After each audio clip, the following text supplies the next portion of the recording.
Lateral entry पर आखिरकार केंद्र सरकार को विपक्ष ने झुका ही लिया। मोदी सरकार ने आदेश देते हुए बाकायदा यूपीएससी के चेयरमैन को पत्र लिख करके ये कहा है कि इस भर्ती में तत्काल प्रभाव से रोक लगा दी जाए।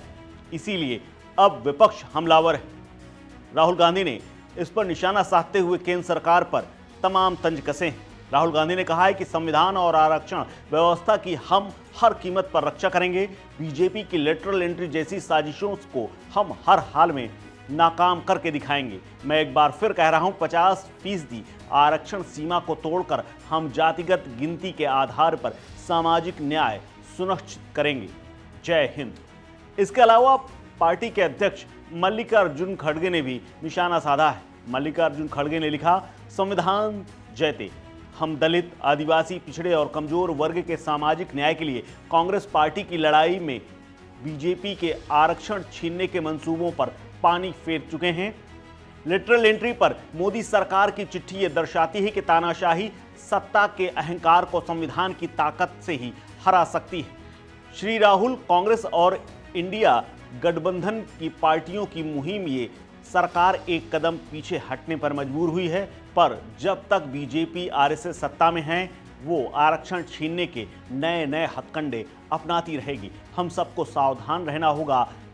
बजट में मध्यम वर्ग पर किया गया long term capital gain indexation वाला प्रहार हो या वक्फ बोर्ड को जेपीसी के हवाले करना हो या फिर ब्रॉडकास्ट बिल को ठंडे बस्ते में डालना हो, जनता और विपक्ष की ताकत देश को मोदी सरकार से बचा रही है।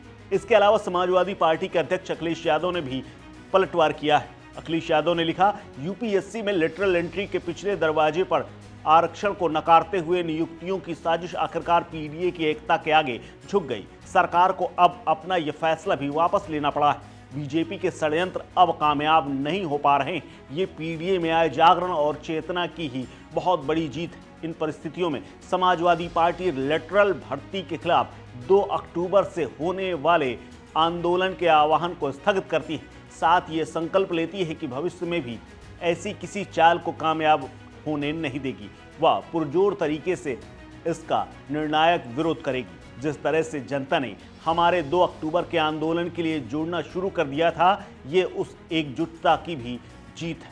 लिटरल एंट्री ने बीजेपी के आरक्षण विरोधी चेहरे को उजागर करके रख दिया है। इसके अलावा तेजस्वी यादव ने भी न सिर्फ चिराग, मोदी सरकार और जीतन राम मांझी पर निशाना साधा है, बल्कि ये कह दिया है कि वो दलित, पिछड़े और अल्पसंख्यक और आदिवासियों को कैबिनेट या यूं कहें सचिवालय में बैठा हुआ नहीं देखना चाहती। ये बीजेपी सरकार इन सभी जातियों को और पिछड़ों को शौचालय में बैठाना चाहती है। क्या कुछ कहा है तेजस्वी यादव ने, सुनिए।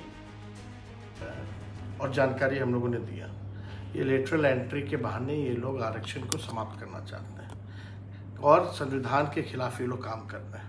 हम लोग शुरू दिन से ही बोलते रहे हैं कि भाई ये लोग आरक्षण विरोधी हैं, SC ST विरोधी लोग हैं और ये लोग किसी भी कीमत पे नहीं चाहते हैं कि SC ST समाज जो है सचिवालय में बैठे।